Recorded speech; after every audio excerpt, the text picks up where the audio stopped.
आधार card देना पड़ेगा। आधार card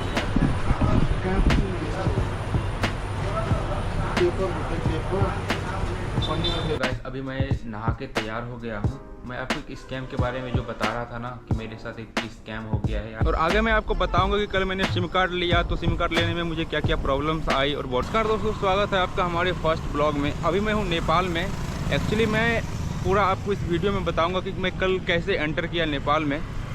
तो मैं भागलपुर से जयनगर की ओर आने वाली जो ट्रेन थी वो पकड़ के मैं जयनगर आया, लेकिन वो ट्रेन 2 घंटे लेट थी। जो 4 बजे वहाँ पहुँचाती है मुझे 6 बजे पहुँचाया। और जयनगर से जनकपुर की ओर जो लास्ट ट्रेन है आने वाली वो शाम के 4:50 में है। तो वो ट्रेन तो मेरा छूट गया। ऑटो लेके मैं क्रॉस किया और वहाँ पे 2 बॉर्डर है अलग अलग, एक जो जनकपुर के पास है और दूसरा एक माडर बॉर्डर करके है। और मैं वहाँ से माडर बॉर्डर क्रॉस किया और शाम भी हो गई थी। और माडर बॉर्डर क्रॉस करने के बाद वहाँ से मैंने देखा नज़दीक का जो लोकेशन है सिटी टाइप का जहाँ पे मैं स्टे कर सकता हूँ, तो वो था गोल बाज़ार। तो मैं वहाँ से ऑटो लेके बस लेके गोल बाज़ार आ गया।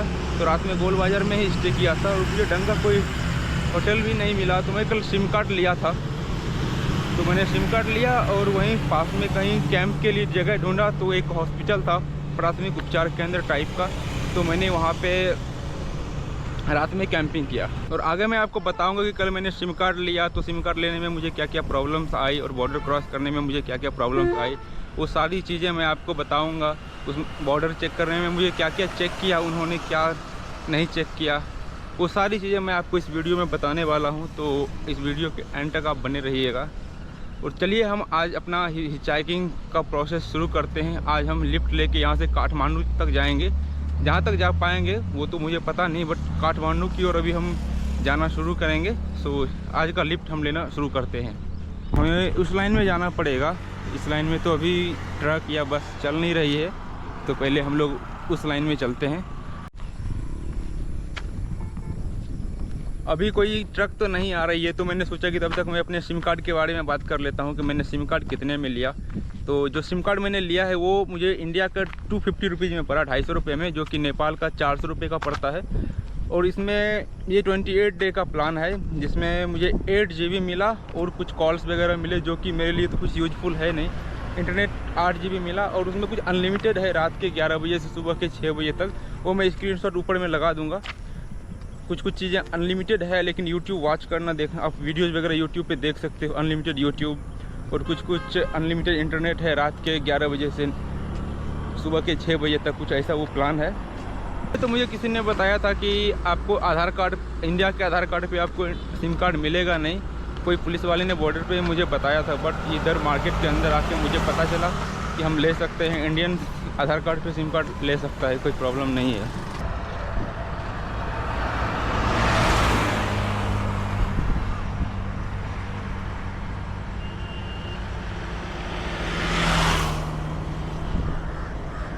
मैं सोच रहा हूँ कोई लंबी लिफ्ट मिल जाए तो अच्छी है। कोई ट्रक में, बाइक या छोटी गाड़ी में मैं नहीं लेना चाह रहा हूँ लिफ्ट।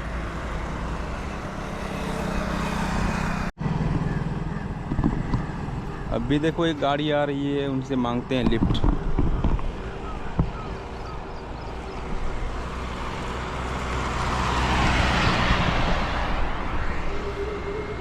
हाँ, नेक्स्ट मैं बात कर रहा था कि मैंने बॉर्डर क्रॉस किया तो उसमें मुझे क्या क्या चेकिंग उन्होंने किया। तो मेरे पास एक कैमरा है जो सोनी का है, जो थोड़ा एक्सपेंसिव है। तो उन्होंने वो कैमरा, मैंने मेरा बैग थोड़ा चेक किया कि मेरा बैग थोड़ा उस तरह से थोड़ा भारी था।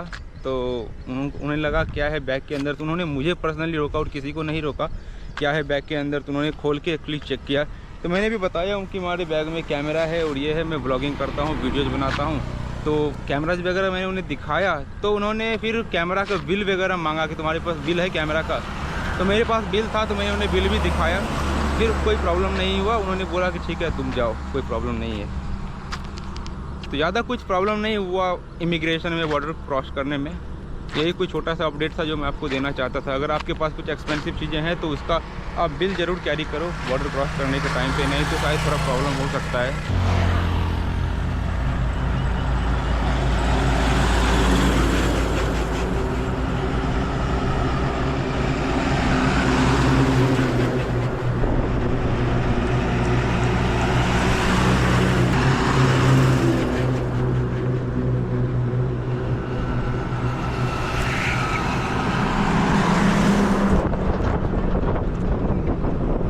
एकदम से भाई 7-8 गाड़ियाँ गई, किसी ने भी लिफ्ट नहीं दिया। अभी देखते हैं, अभी लिफ्ट नहीं मिलेगा तो हम बस लेके चले जाएंगे काठमांडू की ओर। ज़्यादा इतना टेंशन लेने की ज़रूरत नहीं है कि लिफ्ट मिलेगी तो ही मैं जाऊंगा, ऐसा कुछ नहीं है। बस थोड़ा कोशिश करता हूँ, लिफ्ट मिल जाए तो अच्छी बात है, अगर ना मिले तो फिर हम बस से चले जाएंगे। एक बस भी आ रही है, देखता हूँ वो बस किधर जाती है। देखता हूँ, मैं बस से चला जाऊँगा अभी।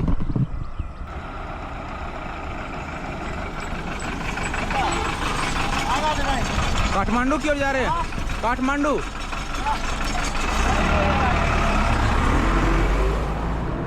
मैं सोचा कि काठमांडू की डायरेक्ट यहाँ से बस मिल जाए, लेकिन ये बस कहीं और जा रही थी।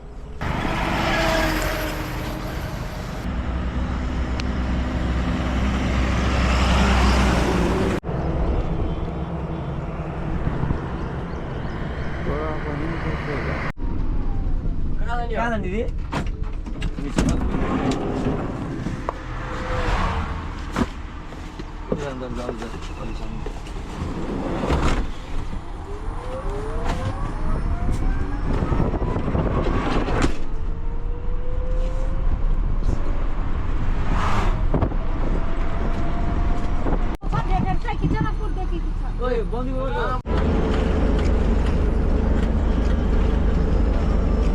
जा रहे थे हम काठमांडू और पहुंच के हम जनकपुर।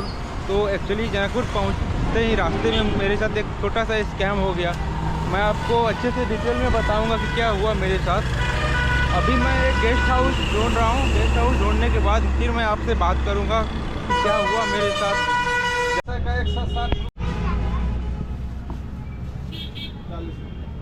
तो 60 रुपया नेपाली बोले या इंडियन बोले? ये 100 रुपया नेपाली बोले हैं। नहीं नहीं, इसका हाँ उसी का कितना? 100 रुपया नेपाली। इंडियन इसमें कितना लिखा हुआ है? 40 रुपया लिखा हुआ है। यहाँ पर इंडियन रेट थोड़े चलता है, तो नेपाली चलता है ना। अभी तो आप 60 बोले।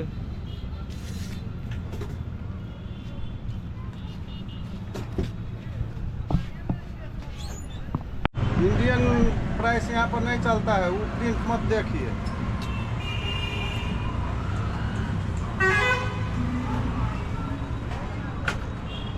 चलिए ठीक है, छोड़ दीजिए।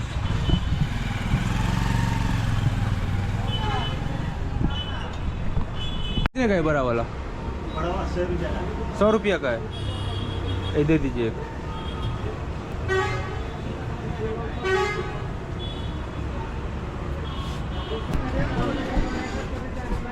ठंडा है ना? ठंडा लेकिन कम है।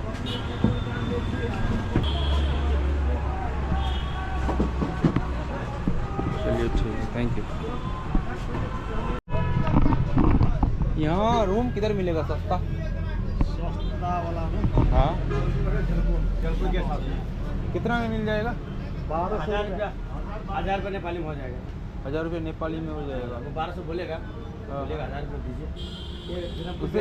उससे सस्ता नहीं मिलेगा। इससे सस्ता नहीं मिलेगा। इससे बगा इसमें जाएगा ना 2000 3000 तक है। नेपाली 500-600 में नहीं मिलेगा। 600 में नहीं होगा, नहीं देगा। बहुत सस्ता लिया था, 1000 से कम नहीं देगा।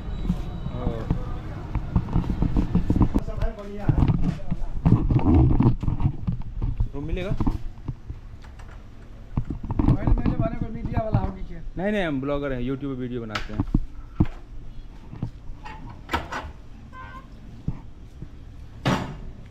कितने का वो मिलेगा? मतलब मुझे पूछना था, बस चलेगा तब तो लूँगा, नहीं तो फिर मैं काठमांडू निकल जाऊँगा। सस्ते में चाहिए था मुझे। 1000, उससे कम का नहीं मिलेगा? मैक्सिमम आपको 900 रुपये तक पड़ेगा, उससे कम नहीं पड़ेगा। 900 रुपये नेपाली। इंडियन हो गया? इंडियन आपको हो गया लगभग 600 से थोड़ा कम समझिए ना। 6 से कम हुआ, 500 के 800 होता है ना। 9 से 60, 6 से के। ठीक है, देखते हैं, उससे कम नहीं होगा। उससे कम 100 रुपया और कम कर दीजिए। 100 रुपया नहीं होगा कम। तो बस इंडियन 500 ले लीजिए, चल जाएगा ना? हो जाएगा ना, ज़्यादा का डिफरेंस तो है नहीं। 62 रुपया इंडियन, नेपाली 100 रुपया। नहीं है मैम, 100 यहाँ नहीं है अपना ना। एसी है कि नहीं? ठीक है, नॉर्मल। आप 5 से 70 कर दीजिए, दे देगा सर जी। 562 हो रहा है, 562। वो हम बोले इनको 550 कर देंगे आपको इंडियन उससे। ले ठीक है। 550। चलिए ठीक है, एक दिन रह लेते हैं। कौन सा रूम मेरे? ठीक है, थैंक यू।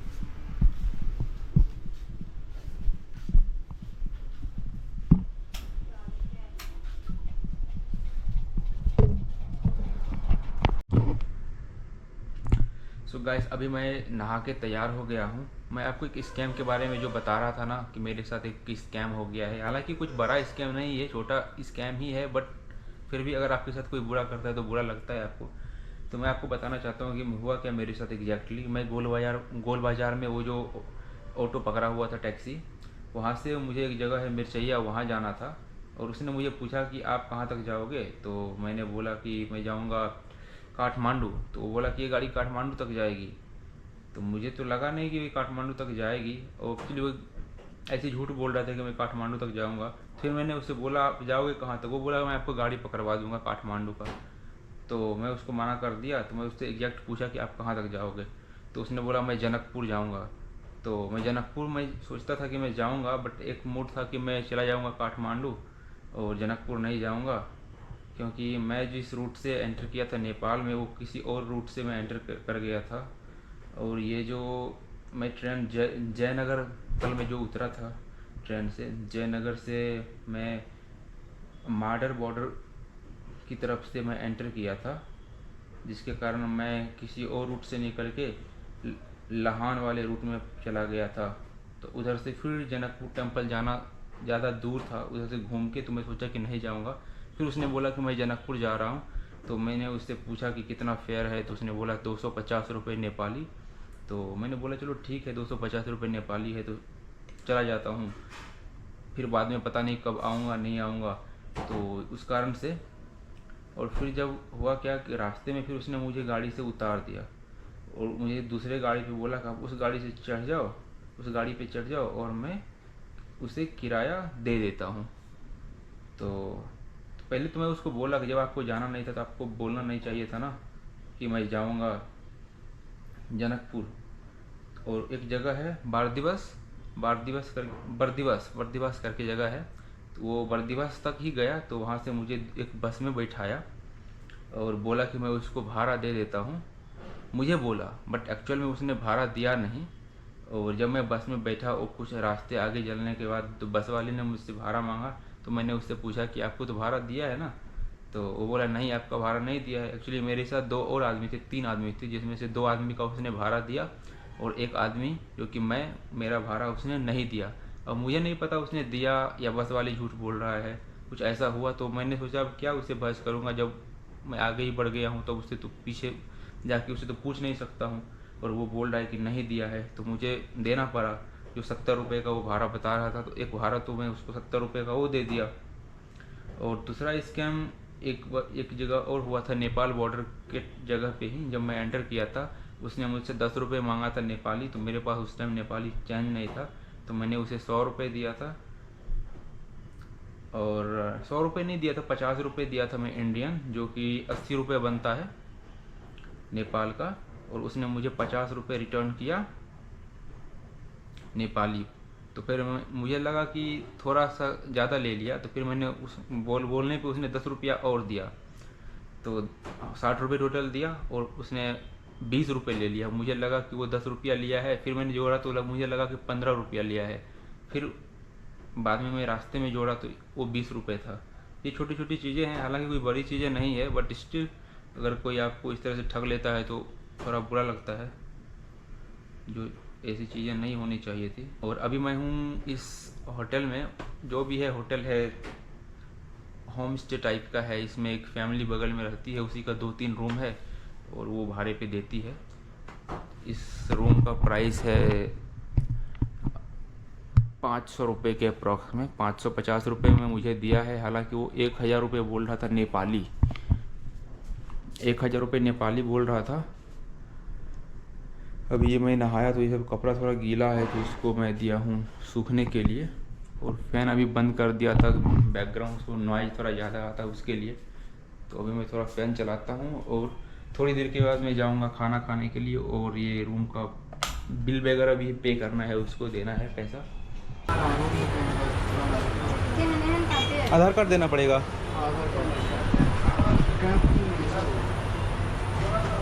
पेपर पेपर शनिबार पेपर सब गरी अनि रूम के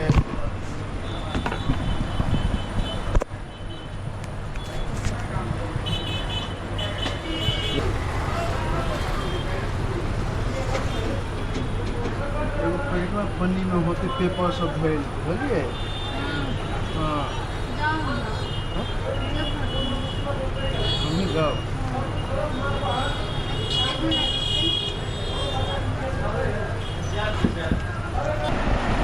तो भाई मैंने पेमेंट कर दिया है और मैंने खाने के लिए ऑर्डर किया है, और सादा खाना में वही कुछ चावल वगैरह वो लोग बोला है जो है बना रहा है, ऐसा थोड़ा वेट करना पड़ेगा।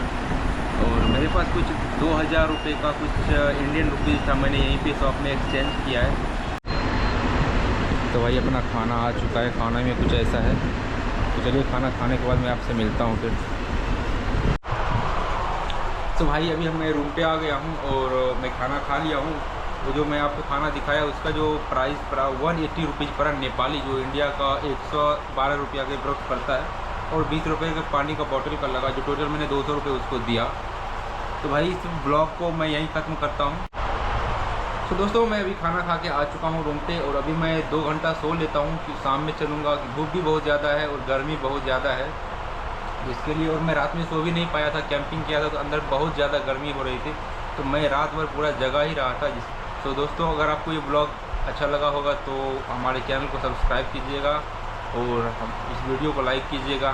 Thank you so much for watching this video.